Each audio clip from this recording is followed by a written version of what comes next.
Joe Douglas, man, he's been laying out the framework of what he's trying to do this offseason right in front of us. So how does this impact free agency and the draft? Let's talk about it. Let's get right into the video.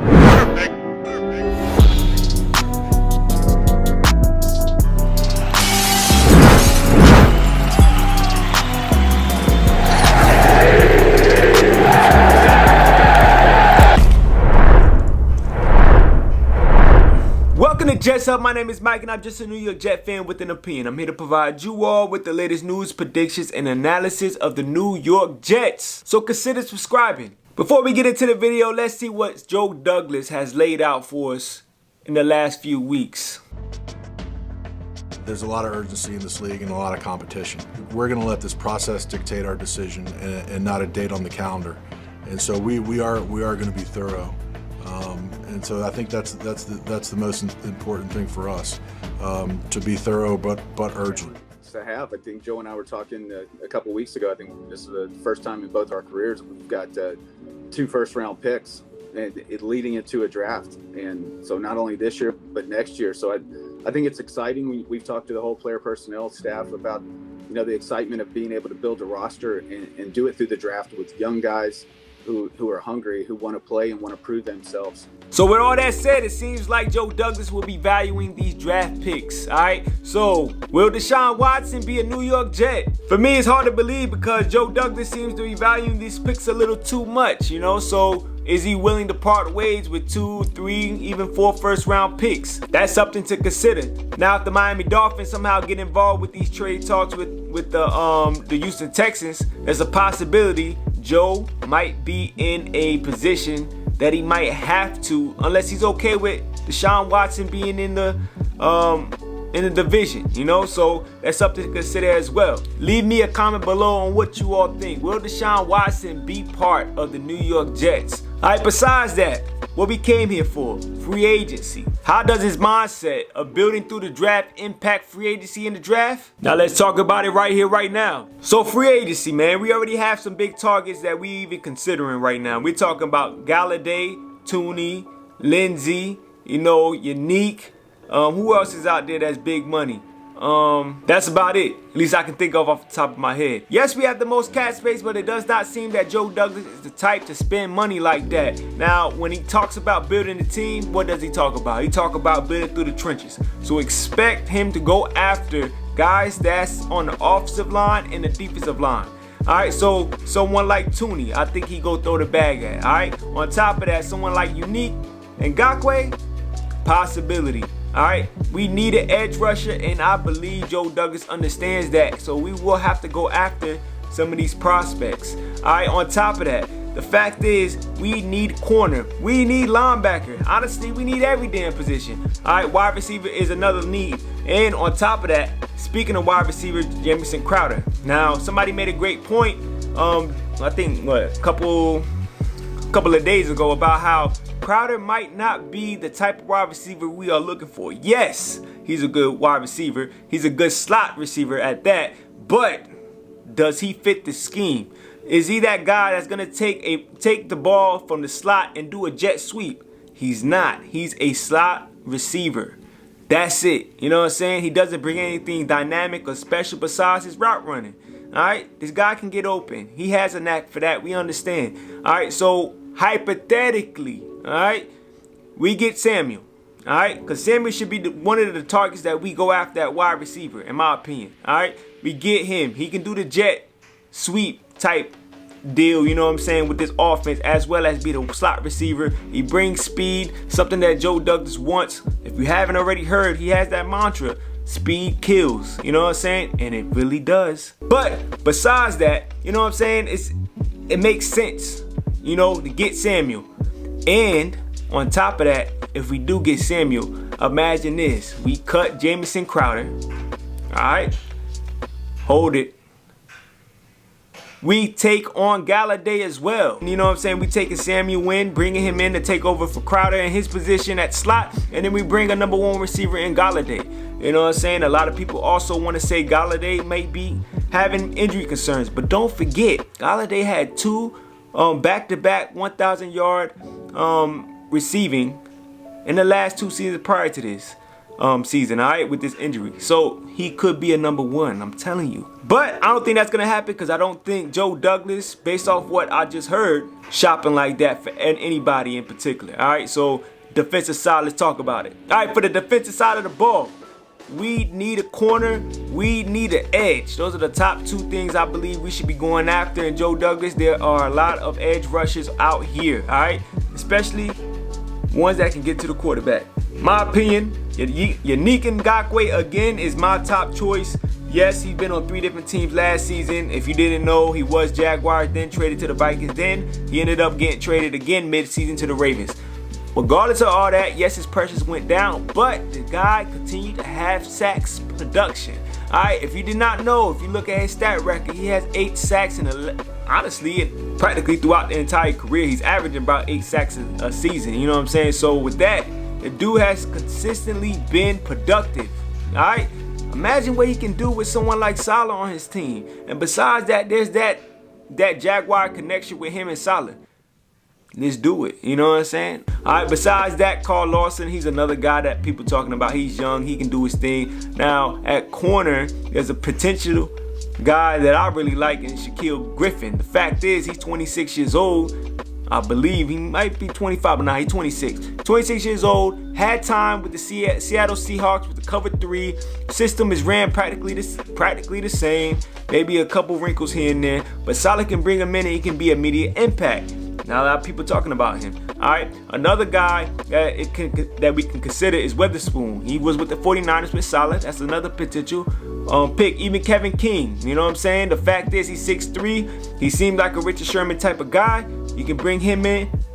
Possibility, things could happen. If not, you got an okay starter. On top of that, Awuzie, the guy from the Dallas Cowboys.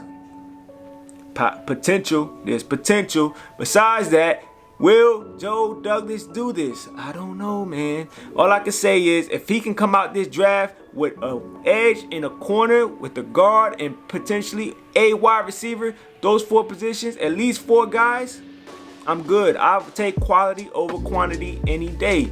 All right. Besides that, linebacker is another position nobody's talking about. All right. So with that, K1 Alexander is a guy that, you know, played with the 49ers with solid potential there. They can come reunite in New York, as well as one of my favorite, Jaron Brown, middle linebacker for the Tennessee Titans. He can come in, play weak side linebacker. That's another guy that I definitely would like to see on the squad. Will Joe Douglas do it? Who knows? I just know is that he's considering building in the draft. So expect possibly no more than 2 to 3 players max. You know what I'm saying, that he's going to probably blow bank for, if that. And when I'm talking about blowing bank, don't expect him to be putting $20 million on any particular player, all right? So with that being said, I can see him definitely coming after Tooney, possibly an edge rusher of some sort, and possibly a corner. All right, those might be his 3 top positions. Wide receiver, maybe, you know. But then again, let's look at the 49ers offense. You know, they made things work with a committee, all right? So that's potentially something that Joe Douglas decided to do. You know, a lot of people didn't like those 1-year proven deals, especially with like Perriman. But there's people that's coming from the 49ers team that's hitting the free agent market. We're talking about Kendrick Bourne. He's a potential pickup. Another guy that can be a deal is a guy that I talked about before in one of my videos, Pascal, at wideout. You know, I think he played for the Colts, if not mistaken. You know, he's a couple guys that can come in and contribute, you know, for a wide receiver type of committee. Oh, let me not forget about running back. We need a running back. How can I forget about that? All right, so running back, all right? Listen, Joe Douglas is not the type of guy that's going to break bank for a running back for sure. He's definitely seemed the type that like to do running back by committee, and it seems that the 49ers offense has been doing that as well. All right, so who can we bring in? A lot of people talking about Jamal Williams, and that's somebody that I'm really excited about, as well as, who's that other guy? Nobody talking about Lindsey from the Denver Broncos. Why not? I think he's a hell of a one-cut back. You know, I think he'll fit the system. He's a speed back. You know what I'm saying? I think he could do some wonders out there. All right? he could get picked up probably for the low simply because, you know, he played behind Melvin Gordon. You know, I think he'd be excellent for this this offense. But nobody's talking about him. That's kind of weird. Besides that, tight end, last position I'm talking about. I got one more for you. But tight end. All right, for tight end, Jonnu Smith. You know, everybody talking about Jonnu. A lot of people seem like they more on Jonnu than Hunter Henry, and I understand why. Seems like Hunter Henry can't stay healthy, but you know, when he is on the field, he is one of the best tight ends in the league. You know, Jonnu, he just broke out last season. You know, can he put everything together? To me, has to be a proven deal. But Joe Douglas, I don't think he's breaking bank for it. He might be, I don't know. Who knows, man? He might be a second tier that he go after if he's still available. Last thing, quarterback, man. That is our #1 priority this season, is quarterback. So what's happening with that? Honestly, nobody's in the in free agents that's even worth even getting. But there's only 2 guys that I really can see coming into this team, and that's guys that has prior experience with this Kyle Shanahan offense, all right, with this zone run offense, all right. Nick McMullen and C.J. Beathard. Me preferably, I like C.J. Beathard just because he has better statistical value coming out of the 2020 season, you know. So he seems to be the better guy between the two, and he might be that guy. And who knows these 2 guys more than the man Mike LaFleur. You know, he can bring those guys in. They can teach whoever's at the starting quarterback position, the offense, and worst case scenario, they got a good backup that know the system, you know. So that's it, man. Nothing else, nothing more. That's how free agency, I believe, is going to get impacted. Joe Douglas potentially will be probably taking 1 to 2, possibly even 3 people. You know what I'm saying? That's, you know, that he probably chasing after, because he know we need these positions. We need an interior lineman, we need an edge, and we need a corner. We don't even have a starting at any of those positions. You know, that's worthwhile. That's what it is. Let's get into how this impacts the NFL draft. Look, I mean, there's what we're positioned to, and obviously we have a lot of different scenarios and a lot of different rabbit holes we can go down. You know, not to get so much into a hypothetical question, but I just go back to the same thing I said to Rich when he asked about our philosophy.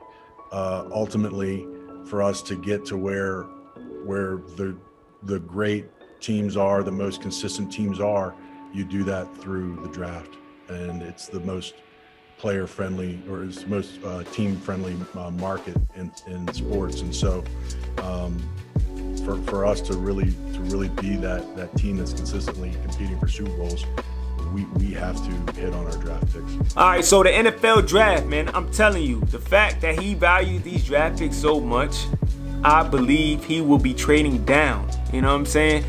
That's what it seems like to me. You know, unless he is for sure stuck on Wilson, because it doesn't seem like Fields is getting that hype that everybody wants. And if he is potentially wanting Fields, trade down. People seem to be so down on this guy. Just trade down, see what happens. You know what I'm saying? Worst case scenario, what's gonna happen? You pick up the best available player, and that's potentially Chase or even Kyle Pitts. You know, as long as you stay in the top 10, honestly, you should stay in the top 8. But either or, you know what I'm saying, there's potential there, you know. So I say trade down. And I think that's what he would do, because he seems like he wanna build through this draft. He wants to continue to build through the youth. You know what I'm saying? Have this youth movement. So with all of that, I think he's gonna be trading down unless he's stuck on Wilson, you know. And it seems like he's getting a hype, you know. He's getting that hype, which is crazy to me. People want to talk about how he's the next Patrick Mahomes, but Mahomes had 2 hella good seasons, and he led NCAA and Big Ten in practically every statistical category. Zach Wilson didn't do that. Just saying. I don't know, man. That's my thoughts. You know, I honestly think, and this is what I do.